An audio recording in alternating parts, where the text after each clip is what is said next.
রবিবার দিনভর আলিপুরদুয়ার জেলার মাঝের ডাবরি এলাকায় অভিনব কায়দায় প্রচার সারলেন বিজেপির প্রার্থী মনোজ টিক্কা। এদিন মাঝের ডাবরি বিভিন্ন এলাকায় সাইকেল চালিয়ে কখনো টোটো রিকশায় চেপে প্রচার চালান মনোজ টিক্কা।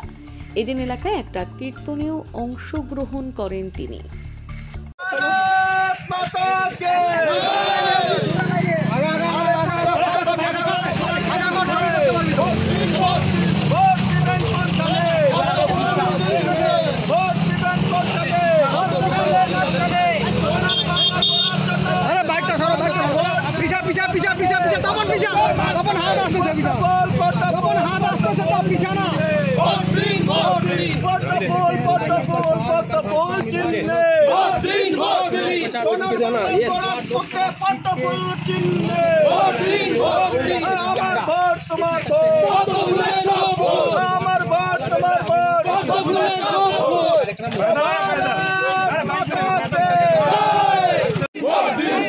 तृणमूल के परास्त करते पद्म फूल चिन्ह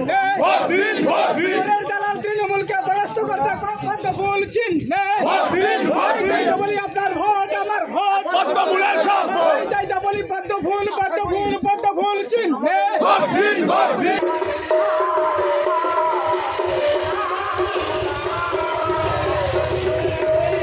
आप पीछे सर जी, आप थोड़ा पीछे पीछे पीछे सामने मत जाइए, सामने है तो सामने है।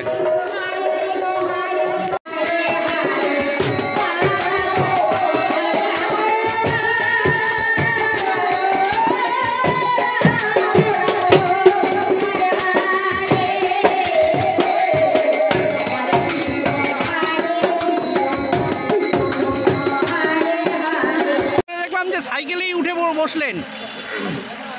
আজকে আমরা কালচিনি বিধানসভা অন্তর্গত মাঝের ডাবরি গ্রাম পঞ্চায়েত অঞ্চলে মানুষের সাথে জনসংযোগ করছি। আর এটা আমরা আজকে সাইকেলে এখানে প্রচার করছি, যেহেতু এটা মানে দুর্গম রাস্তা আছে একটু, তাই আমি এবং আমাদের কালচিনির বিধায়ক দুইজন আমাদের সমর্থকদেরকে নিয়ে সাইকেল নিয়ে আজকে আমরা দুই বন্ধু বেরিয়ে পড়েছি এবং মানুষের সাথে কথা বলছি এবং তাদের সাথে সাক্ষাৎ করছি। কি উপলব্ধি হচ্ছে, কতটা সাড়া পাচ্ছেন?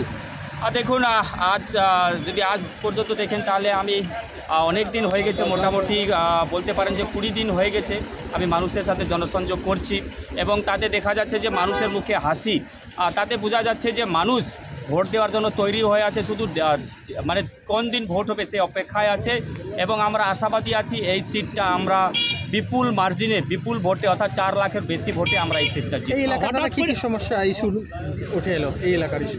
দেখুন, এই এলাকাতে দেখবা দুর্গম এলাকা আছে, বস্তি এলাকাতে সেচের একটু অসুবিধা আছে। সেচ ব্যবস্থা নেই, যদি সেচ ব্যবস্থা হয় তাহলে এইখানে ফসল আরও ভালো হতে পারে। যোগাযোগ ব্যবস্থা আরও সুন্দর করে গড়ে তুলতে হবে।